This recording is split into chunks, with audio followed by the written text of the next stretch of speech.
విజయవాడ నగరంలో గత 17 రోజుల సమయకాలంలో మాకు పార్క్ సెక్షన్లో పనిచేస్తున్న ప్రతి కార్మికుడికి 21,000 చెల్లిస్తానని చెప్పారు. జీవోలో కూడా మెన్షన్ చేశారు 36 నెంబర్ జీవో ప్రకారం. ఇంతవరకు మాకు ఆ జీవో అమలు పడలేదు. మొన్న గట్టిగా సమ్మె చేస్తే 3,500 రూపాయలు పెంచారు.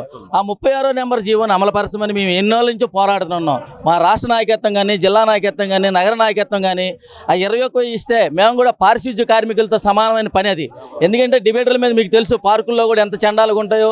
మళ్ళీ కూడా ఒక్కోసారి చిన్నపిల్లలు అగ్గీసులు గిగ్గీసులు మొత్తం పడేసినా సరే అవి తీసుకొచ్చి ఎత్తిపోసేవాళ్ళం మేము. మాలాంటికి ఈ 36 జీవోని అమలు చేరమని గత 2 సంవత్సరాలు 3 సంవత్సరాలు బట్టి పోరాడుతుంటే ఆ జీవో గురించి పట్టించుకోరు.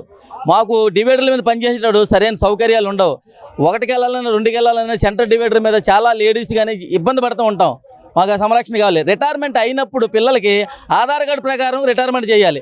Aadhaar card, pan card, ESI card సమానంగా ఉండేటప్పుడు 5 సంవత్సరాలు ఉన్న వాళ్ళు కూడా రిటైర్మెంట్ చేస్తున్నారు. ఇది ఎంతవరకు న్యాయం? ఇది ఇప్పుడు వారు సరి చేసుకోవాలి. ఇప్పుడు మీరే ఆఫీసులో చెప్పారు సరి చేసుకోమని. వితంతు పెన్షన్లు కానీ, వికలాంగుల పెన్షన్లు కానీ ఎప్పుడో రాజశేఖర రెడ్డి టైంలో ఉంటే ఇచ్చేవారు మాకు.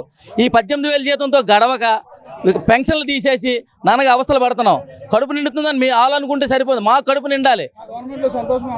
ఎక్కడ సంతోషం? మా కడుపు కాలేగా రోడ్డు ఎక్కాం మేము. కడుపు కాలిపోతే రోడ్డు ఎక్కం కదా. పెన్షన్లు తీసేశారు. మన అమ్మ నాన్నకి ఇదే 18,000 జీతంలో ట్యాబ్లెట్లు మందులు కొనాలంటే ఎంత అవుతుంది? అది ఒకటి ఆలోచించాలి కదా.